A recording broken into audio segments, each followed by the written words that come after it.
Sabi ko nga sa sarili ko noon, nung buhay pa siya, not even the physical can separate my love from him. Hindi ko naman alam na mauuna siya sa akin. Nung nakasa ko dito, tapos napakinggan ko yung song, parang feeling ko meant talaga sa akin yung role. Kasi yung song, yung lyrics niya, very similar dun sa pinagdadaanan ko. After my son, Marvin, passed away last 2021, syempre, devastated ako nung time na yon. But then again, the only way is to move forward in acceptance. What I learned from this experience is that talaga palang loving unconditionally pala can defy time and space. You can learn to love someone even if that person cannot reciprocate the love anymore.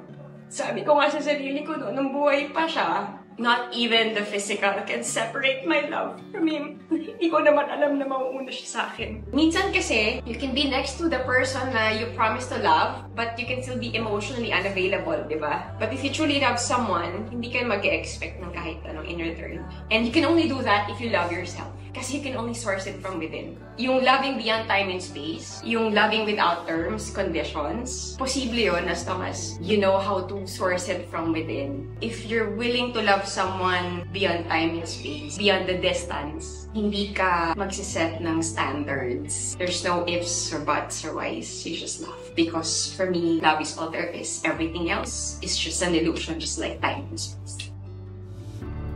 Sasabi pangakong babalik,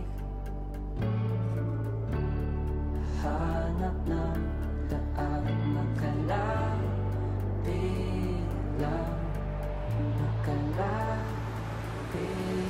lang.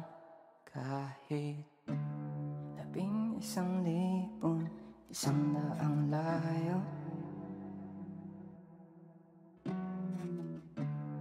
panasan ng luha magsasama rin.